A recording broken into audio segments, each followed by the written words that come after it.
The applause began before he even stepped through the curtain. It rolled across Studio One like a familiar wave, warm and welcoming, the kind of sound Dean Martin had heard so many times that most nights he could walk into it without feeling anything at all. Applause had become part of his oxygen, steady, predictable, almost mechanical. But on this particular night, something inside him felt heavier than usual, as if the air itself had thickened. The band struck that bright, confident swing rhythm, brass shining under the lights, and Johnny Carson stood behind his desk wearing that easy, professional grin America trusted. "Ladies and gentlemen," Johnny announced, voice smooth as polished wood, "one of our absolute favorites, Dean Martin." Dean stepped out in a perfectly tailored tuxedo, shoulders relaxed, smile already in place before his shoes touched the stage. The audience loved him instantly. They always did.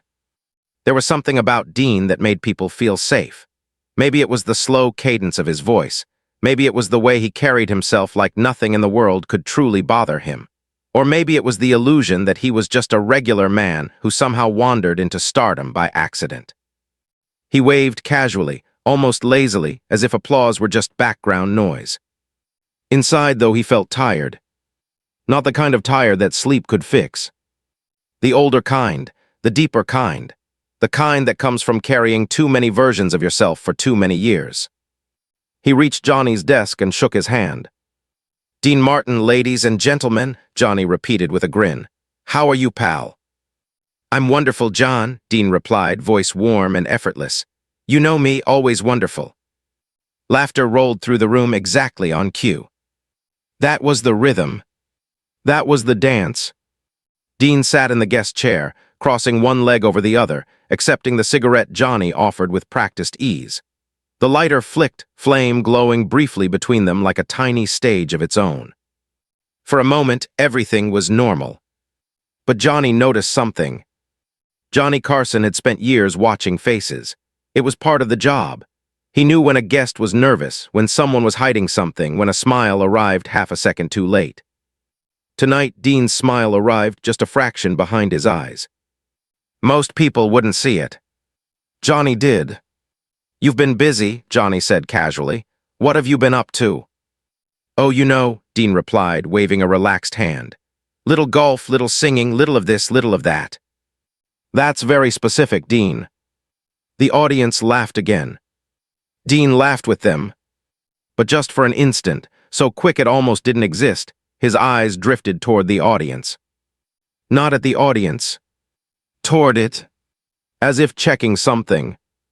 As if confirming something was or wasn't there. Johnny caught it. Professionals notice those things. "You still enjoying the road?" Johnny asked, keeping the tone light. "Always," Dean said. "Long as there's a microphone and somebody willing to listen, I'm happy." That was the public version. The version America loved. The version that required no explanation. The conversation flowed easily. Stories about old shows, a gentle joke about Frank Sinatra, a laugh about golf scores that never seemed to improve.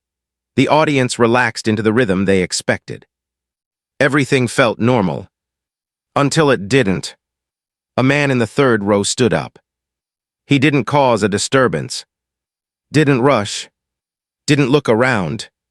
He simply stood, straightened his jacket, and began walking toward the aisle. Calm, quiet, final. Most people didn't notice. People leave tapings all the time. Bathroom phone call, emergency. It happens. But Dean saw him immediately. And everything inside him went still.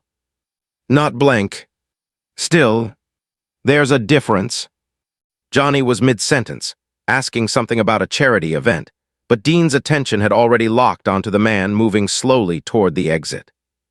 The cigarette froze halfway to his mouth.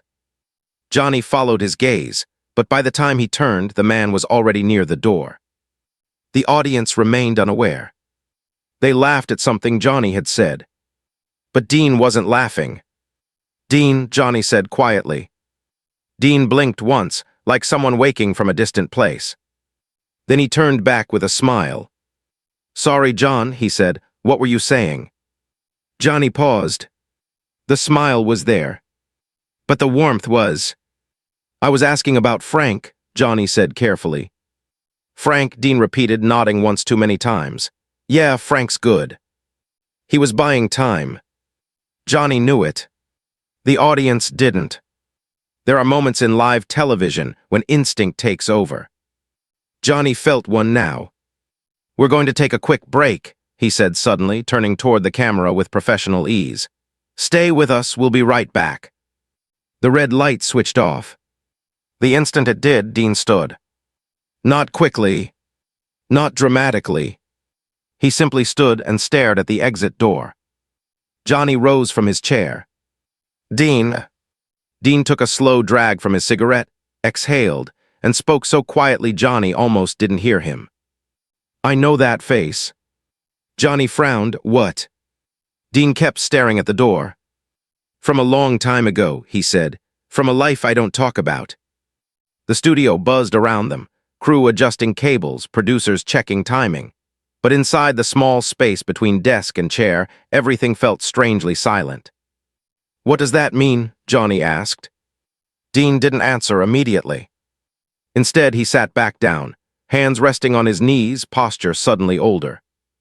You ever have a moment, Dean said slowly, when the past walks into the room without asking? Johnny studied him. Yeah, he said quietly, I think everybody does. Dean nodded once. That was one of those moments. A stage manager approached. Back in 60 seconds. Johnny nodded without looking away from Dean. Are you okay to finish? He asked. Dean's jaw tightened for just a second. Then the familiar mask returned, the relaxed smile, the effortless charm. Of course, he said, that's what I do. They went back on air. And Dean Martin was perfect. He told stories. He sang a line from Everybody Loves Somebody. He made the audience laugh exactly where they were supposed to laugh. But Johnny kept watching his eyes. Because something had changed. There's a strange precision that appears when someone is holding themselves together with pure will. Every movement becomes exact. Every word carefully placed. Dean was performing like that now. At the absolute edge of composure. Ever think about slowing down? Johnny asked lightly. Slowing down? Dean chuckled. John, I've been slowing down my whole life. I just do it at a fast tempo. The audience loved it. But Johnny saw Dean's hand drift briefly to his jacket pocket. An unconscious check. Making sure something was still there. They finished the segment. Applause thundered. Dean stood, waved, and walked through the curtain. The moment he disappeared backstage, his shoulders dropped. The mask slipped. Johnny saw it. And for the first time that night, he realized something wasn't just wrong. It was heavy. Backstage, the hallway felt quieter than usual. Dean walked slowly, each step measured, like someone carrying a thought too large to set down. By the time he reached his dressing room, the applause had faded into distant noise. He closed the door behind him and sat in front of the mirror. For a long moment, he didn't move. Just stared at his own reflection. The tuxedo. The perfect hair. The face America trusted. And beneath it, a man who suddenly felt very far from the stage. A soft knock sounded. Dean, Johnny's voice. Yeah, Dean said quietly, come in. Johnny stepped inside, closing the door. The room was small, warm with leftover stage lights. What happened out there? Johnny asked gently. Dean looked down at his hands. Then at the mirror again. You ever spend years becoming someone, he said slowly, and forget the person you used to be? Johnny didn't answer right away. Dean continued. Tonight I remembered. Johnny felt a chill he couldn't explain. Who was that guy? Dean inhaled slowly. Someone from a world I thought I'd left behind. Silence filled the room. Not awkward. Heavy. What does he want? Johnny asked. Dean gave a tired half-smile. Sometimes people don't want anything, he said. Sometimes they just show up to remind you they exist. Johnny sat on the couch arm. Are you in trouble? Dean thought for a long moment. Then he said something so honest, it almost sounded like a confession. "I think," he said quietly, "I've been trying to outrun parts of my life for a very long time." Johnny didn't interrupt. Dean continued, voice softer now. "And tonight, for a second, I realized you can run a long way and still not be free." The room felt smaller.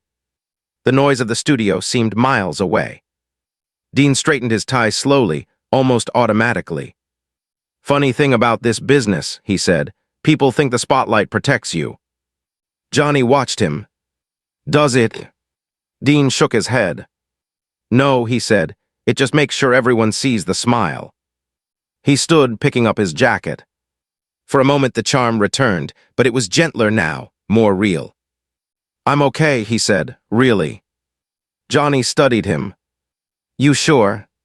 Dean nodded. "I just needed a minute to remember who I am and who I'm not anymore." Johnny let out a slow breath. "Next segment starting." Dean smiled. "That's the good part," he said. "Out there, I get to be the version people came to see." He walked toward the door, then paused. "John." "Yeah. Thanks for noticing." Johnny gave a small nod. "Always do." Dean stepped back into the hallway, shoulders straighter now, the performer returning piece by piece. But something inside him had shifted. Not broken, just cracked. And sometimes a small crack is enough to let old memories breathe again. As he walked back toward the bright lights of Studio One, Dean Martin understood something he had spent years avoiding. Fame can change your life. Success can change your address. Time can change your face. But there are moments, quiet, sudden, unavoidable, when one familiar face in a crowded room can change everything. When the final applause from the segment faded into the muffled distance of backstage corridors, the studio returned to its usual rhythm of cables being rolled, stagehands speaking in low professional tones, and producers counting seconds toward the next cue. But for Dean Martin, the noise felt strangely far away, as if he were listening to it from the other end of a long tunnel. He walked through the narrow hallway behind Studio One with the same relaxed posture he had perfected over decades, shoulders loose, steps unhurried, the image of calm that audiences trusted. Yet inside his chest, something had begun to tighten with a quiet, persistent pressure that he could not ignore no matter how carefully he arranged his expression. He had spent most of his adult life learning how to separate what people saw from what he felt, how to keep the public version of himself polished and effortless while the private version carried whatever weight needed carrying. But that night, the distance between those two versions felt thinner than it had in years, as if the wall he had built between past and present had developed a small, stubborn crack. By the time he reached his dressing room, the applause had already been replaced by the soft hum of fluorescent lights and the faint smell of stage makeup lingering in the air, a scent he had come to associate with the strange in-between space that existed after every performance, when the crowd was gone but the adrenaline had not yet faded. He closed the door behind him with gentle care, not out of fear but out of habit, and lowered himself into the chair in front of the mirror. For several seconds he did nothing except study his reflection, the tuxedo still sharp, the hair still perfectly in place, the familiar face that millions of people believed they understood looking back at him with an expression that felt older than the man they had just applauded. It occurred to him, not for the first time, that the mirror always told a quieter truth than the stage ever allowed, because the stage demanded certainty while the mirror tolerated doubt.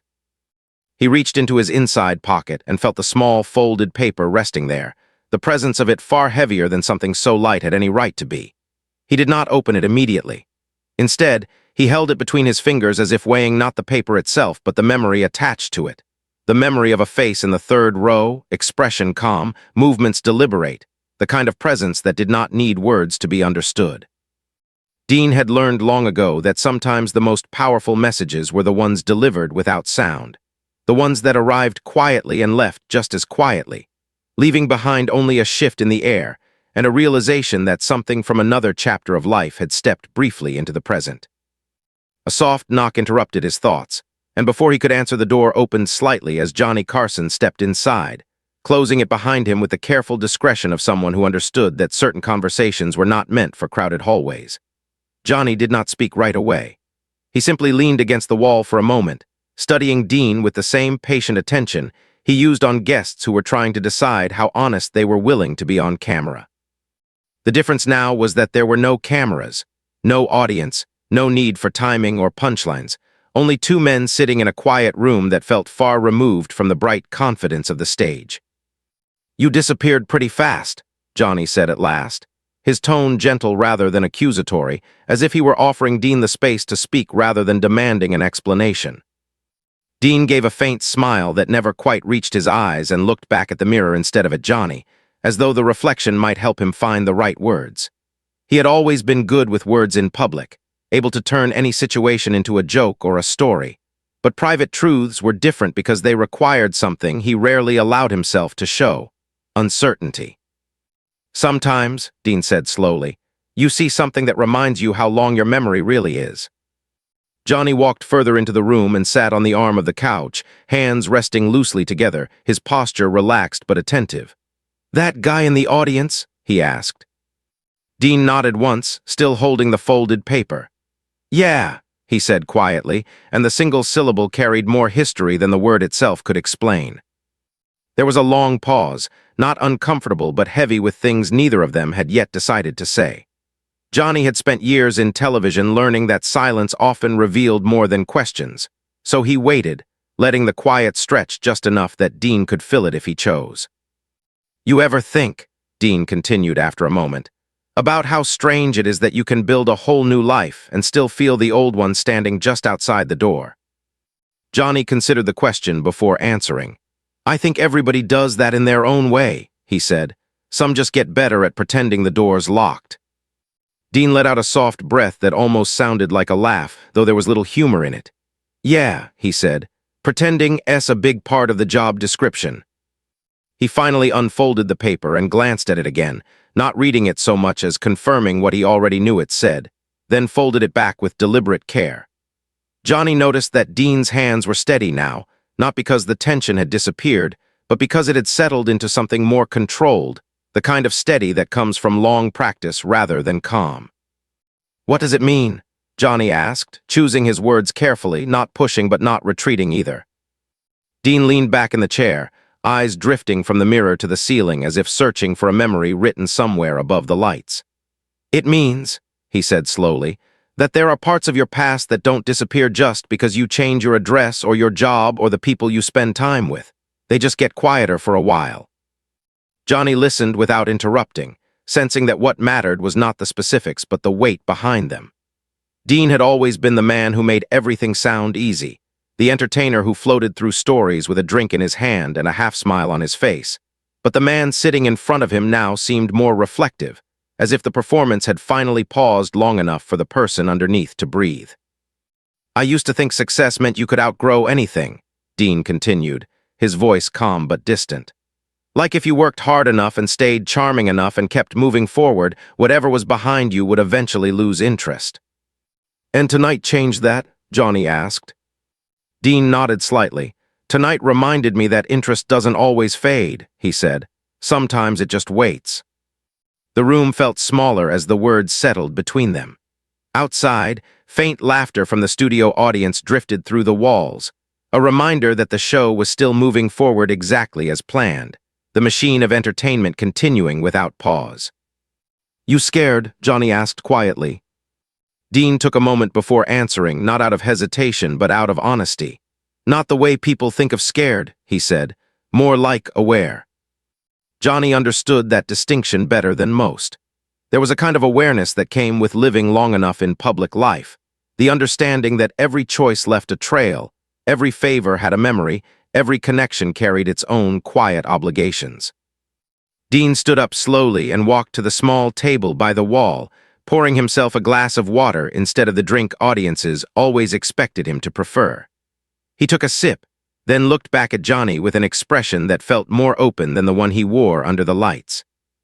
"You spend enough years being the version of yourself that people like," he said, "and after a while you start believing that version is the only one that matters. Nights like this remind you there's always another version, the one that remembers where you started." Johnny nodded, his voice softer now. "You think that's a bad thing?" Dean considered the question carefully. "No," he said after a moment. "I think it's just a heavy thing." He set the glass down and picked up his jacket, smoothing the lapels with the same precise habit he used before stepping onto any stage. The gesture was automatic, almost comforting, like returning to a role he understood completely. "I'm not in danger," he added, noticing Johnny's lingering concern. "It's not that kind of situation, it's just a reminder that some chapters never fully close." Johnny exhaled slowly, tension easing but not disappearing. "You want me to have someone keep an eye on things, just in case?" Dean shook his head gently. "No," he said. "This isn't something security can fix. This is just life catching up with itself." For a moment neither man spoke, the quiet now less heavy and more reflective, like the calm that follows a sudden storm. Dean slipped the folded paper back into his pocket, not hiding it but accepting its presence, then adjusted his tie in the mirror. "You ever notice," he said with a faint, more genuine smile, "that the audience always thinks the show is the important part?" Johnny returned the smile. "Isn't it?" Dean looked at his reflection one last time. "No," he said softly, "the important part is what you carry when the show's over." A stage assistant knocked lightly and called through the door that the next segment was wrapping. Time, as always, was moving forward whether they were ready or not. Dean picked up his jacket fully this time and slipped it on, posture straightening, the familiar confidence returning piece by piece. The performer was stepping back into place, but Johnny could now see the effort it took, the invisible weight beneath the ease. "You good?" Johnny asked. Dean nodded, this time with real steadiness. "Yeah," he said. "I just needed a minute to remember that the past doesn't get to decide who I am tonight." Johnny stood as well, offering a small, supportive nod. "You've handled tougher rooms than this one." Dean's smile widened slightly, the warmth finally reaching his eyes. "That's the plan," he said. As he opened the door and stepped back into the softly lit hallway, the distant sound of applause began again, calling him back toward the stage, back toward the version of himself the world expected to see. But this time, as he walked, his expression carried something new. Not fear, not relief, but a quiet acceptance that life was made of overlapping chapters. Some loud, some silent, all still connected whether he acknowledged them or not. And somewhere deep inside, beneath the tuxedo and the practice charm, Dean Martin made a small, private decision that no audience would ever hear. A decision that whatever reminders arrived from the past, they would not define the man he chose to be when the lights came on again. By the time Dean Martin stepped back into the corridor that led toward the stage, the familiar sounds of the studio had settled into their usual rhythm again. Yet something inside him had shifted in a way that felt subtle but permanent, like a small crack in glass that does not shatter the surface yet changes how the light passes through it. He walked slowly, not because he lacked confidence, but because he was suddenly aware of how many years of his life had been spent moving from one spotlight to another, from one carefully controlled room to the next, always surrounded by people, yet rarely allowing anyone close enough to see the parts of him that existed when the applause stopped. The hallway lights cast long reflections across the polished floor, and for a moment he caught sight of himself in the glass of a framed poster from a past show. The image of a younger Dean smiling back with the same effortless charm that had carried him through decades of success. That reflection stirred a memory not of fame, but of the long road that had come before it, the late nights in small clubs where the stage was barely raised, and the audience was close enough to hear every breath between lines.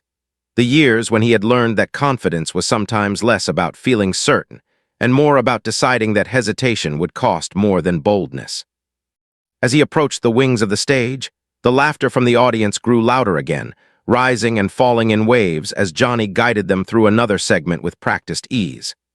Dean paused just out of sight of the cameras, standing in the narrow space where performers waited for their cue, and for a brief moment he allowed himself to simply listen. There was something strangely grounding about hearing an audience from the shadows rather than from the center of the spotlight, because in that position the laughter sounded less like approval and more like a reminder of why he had started performing in the first place. Long before television, before tuxedos and orchestras, there had been a simple desire to make a room feel lighter than it had a moment before, to turn tension into ease, to offer people a reason to forget their worries for a few minutes. That purpose had never truly left him, even as everything around it had grown larger, louder, and more complicated. The stage manager gave him a quiet nod, signaling that the next transition was approaching, but Dean did not step forward immediately. Instead, he rested his hand lightly against the cool surface of the curtain and allowed his mind to drift back to a time when life had been defined not by expectations, but by possibilities. He remembered the uncertainty of those early years, the way every opportunity had felt fragile, as if one wrong move could send everything collapsing. In those days, he had learned to read rooms quickly, to sense moods before words were spoken, to understand that success was rarely just about talent, but about timing, relationships, and the quiet agreements that shaped how doors opened or stayed closed. None of those lessons had seemed unusual at the time. They were simply part of surviving in a world where nothing was guaranteed. Yet standing there now, decades later, he could see how those same lessons had followed him into every stage of his life, shaping the way he navigated conversations, friendships, and the unspoken expectations that came with being known by millions of people who believed they understood him. When Johnny's voice carried across the studio announcing the return from break, Dean stepped back into the light with the same relaxed smile that audiences trusted. But this time the expression felt less like a mask and more like a choice. He greeted Johnny with an easy handshake, settling once again into the guest chair as if nothing unusual had happened. Yet Johnny noticed immediately that the tension from earlier had transformed into something steadier, a quiet resolve that replaced the brief flicker of uncertainty he had seen before.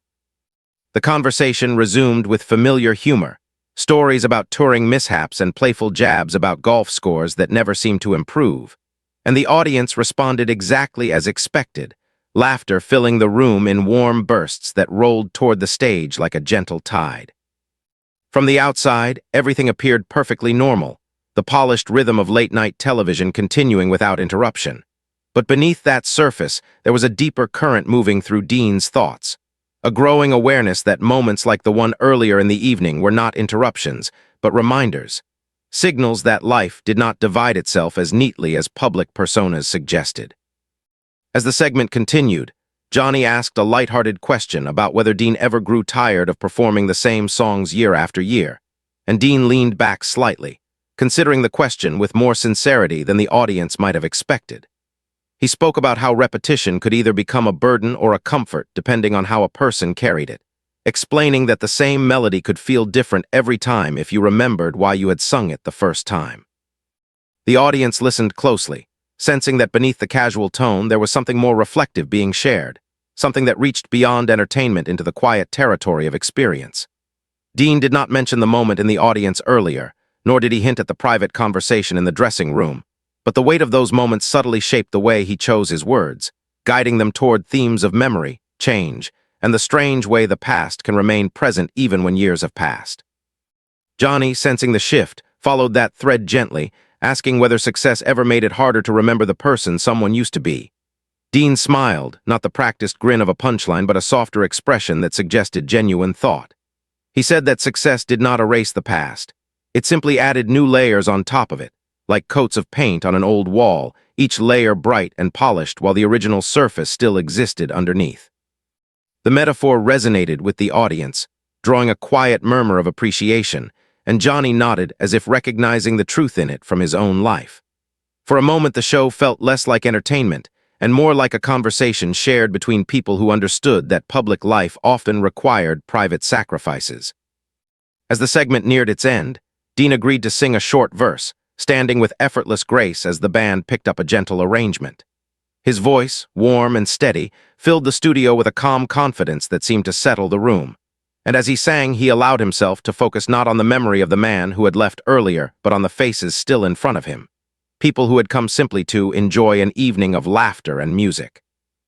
That focus anchored him, reminding him that whatever complexities existed outside the studio, this moment was still real and meaningful. The applause that followed was sincere and sustained, rising to its feet in appreciation, and Dean accepted it with a modest nod that carried both gratitude and humility.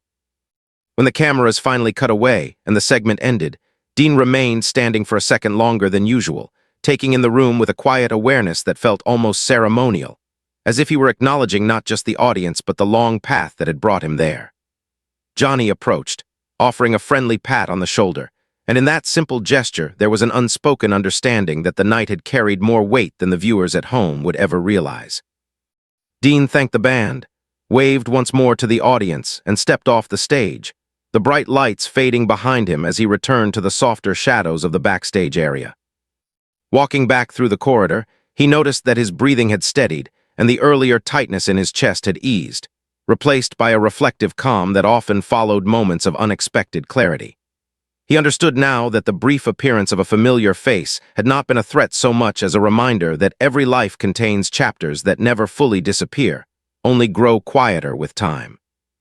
The realization did not frighten him the way it might have years earlier. Instead, it offered a strange sense of perspective, a recognition that he had already traveled far beyond the person he once was, even if echoes of that past occasionally resurfaced. As he reached the end of the hallway, Dean paused near a small window that overlooked the parking lot, where the night air beyond the glass appeared cool and still. He stood there for a moment, hands resting loosely at his sides, and allowed himself to feel the simple reality of the present. The distant hum of traffic, the faint vibration of the building's air system, the quiet after the storm of performance. It occurred to him that life rarely offered clean separations between past and present. Instead, it wove them together into a continuous thread that shaped who a person chose to become next. With that thought settling gently into place, Dean turned away from the window and continued down the corridor, his steps unhurried but purposeful, carrying with him not the weight of fear but the steadier burden of understanding. The night had not erased his past, nor had it changed the expectations waiting for him in the days ahead, but it had given him something quieter and more valuable, a renewed awareness that identity was not defined by old shadows, but by the choices made under the current light. And as he moved farther from the stage, the echoes of applause fading behind him, Dean Martin felt a calm resolve take hold, the kind that comes when a person accepts that while the past may still speak, it no longer gets the final word. The night outside the studio had settled into that quiet, almost suspended stillness that comes after a long day finally exhales. And as Dean Martin stepped through the final exit doors into the cool air, he felt the familiar contrast between the bright, controlled world of television and the unfiltered calm of the real world waiting beyond it. The parking lot lights cast soft pools of yellow across the pavement, and for a moment he simply stood there without moving, listening to the distant hum of traffic and the faint rustle of wind against the edges of the building. It was in these in-between spaces, after applause but before sleep, that he often felt most aware of himself, not the performer or the public figure, but the man who existed when no one was watching and no expectations needed to be met. A few members of the crew passed by with friendly waves, their voices light and appreciative, thanking him for the appearance the way people do after a smooth, successful show, and Dean returned each gesture with the same easy warmth that had become second nature over the years. Yet beneath that familiar exchange, there was a quieter awareness settling inside him, a realization that the evening had carried more meaning than any of them could see. The moment in the audience, brief and almost invisible to everyone else, had not been dramatic or loud, yet it had opened a door in his memory that he had spent years keeping closed, not out of fear, but out of a simple desire to move forward without constantly looking back. Standing there under the soft glow of the lot lights, he understood that moving forward did not require pretending the past had never existed. It only required deciding how much power those old chapters would be allowed to hold. His driver waited by the car with the patience of someone accustomed to late nights and unpredictable schedules, and as Dean approached, he paused once more before opening the door, glancing back toward the studio building that had just hours earlier been filled with laughter and music. The structure looked ordinary now, almost quiet, giving no sign of the bright energy that had filled it moments before. That contrast struck him as oddly symbolic, a reminder that so much of life's intensity exists only for a short window before fading into memory, leaving behind lessons that reveal themselves slowly over time.